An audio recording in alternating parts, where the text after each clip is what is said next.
The replacement officials in the NFL could not have made a bigger mistake on a call on a bigger stage. Trailing 12-7, the home side, Seattle Seahawks, on the Packers' 24-yard line with 8 seconds to go. Russell Wilson, their quarterback, their rookie quarterback, in the pocket, rolls out, buys time, attempts a Hail Mary pass in the back left corner of the end zone. Now, what ensued is just completely ridiculous. Firstly, Golden Tate got away with a complete shove, a blatant shove on Sam Shields of the Green Bay Packers. That's pass interference. On Peter King's article this morning on Sports Illustrated, he talked to a few former officials, one of them, Jim Doopoulos.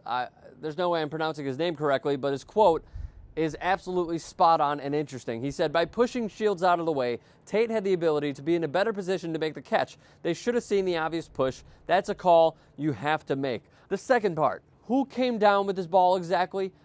They ruled that Golden Tate somehow, some way came down with it. You look at the replays over and over and over again that we have seen on SportsCenter throughout this entire morning. It appears that the Packers' defensive back, MD Jennings, came down with it. He goes up in the air, cradles the ball, comes down with it. Now look at this screenshot right here. You see that Golden Tate was late getting his hand in on the ball. He didn't even have his hand on the ball, guys.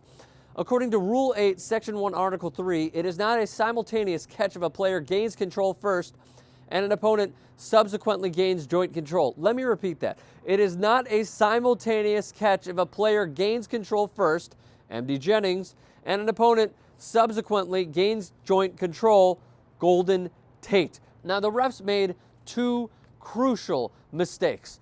Firstly, according to Peter King, they did not huddle up and try to sort it out and make the correct call.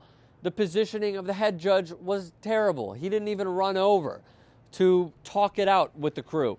As Peter King notes, if it's Ed Hockley and a regular officiating crew, they will do this. What I probably should have said before that was the two different calls that the referees made. The back judge made waved his arms like this, which means the play is dead. The side judge made the call for a touchdown. So, in effect, with Peter King stating that they should have huddled up and they should have made the correct call, they did not. And what ensued, obviously, was horrific and completely changes the outlook of how the NFL and Roger Goodell must come to an agreement by, I'm not going to even say next week, as soon as frickin' possible with the referees. Let me read you more from Peter King. Now, as to the replay, let's be clear what can and can't be reviewed. Simultaneous possession between the goal lines cannot be reviewed. Simultaneous possession in the end zone can be reviewed. That's an important distinction that many in the media have not made since Elliott went under the hood. That is the head referee during this game. Doopoulos pointed out that a veteran referee, say an Ed Hockley, would go under the hood and not need advice from the replay official upstairs. But in this case, Doopoulos believes both the replay official, Howard Slavin, and the NFL officiating supervisor, former ref Phil Luckett, were speaking to Elliott while he was looking at the different angles of the replay. Doopoulos believes they should have said to him, "This is an interception." That's what he would have said had he been in the booth. So interesting stuff from Peter King right there. For me personally, with the replacement officials, they're completely tarnishing and crushing the integrity of the game because they just aren't competent enough to do it. With Deadspin today, technically last night, they came out with an article that highlights that these replacement officials were actually fired from the Lingerie Football League because they weren't making the right calls. They were missing blatant calls.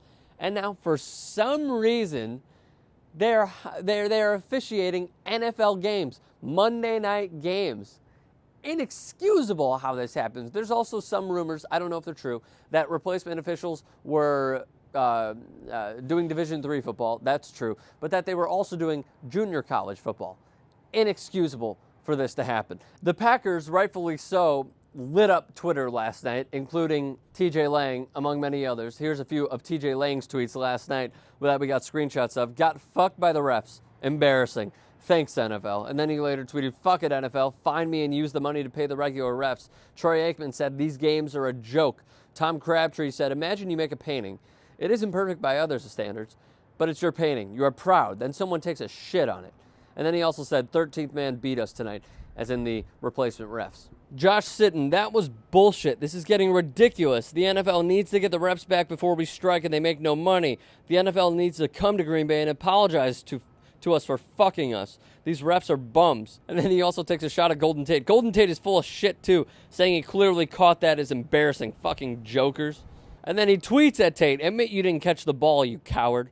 You can see all these tweets, which were compiled by awfulannouncing.com, in the description below. Peter King's article, Deadspin's article, and the actual play are also in the description below. But we want to hear all of your thoughts on this whole debacle and embarrassment that happened last night. You could tweet those at me, Eric Strom. You could also follow me on there. Our Facebook page is in the description below. Leave your comments in the comments section below. Don't be afraid to tweet, like, and share this video. Spread the word about what's going on right now. And please do us a favor, subscribe to TYT Sports.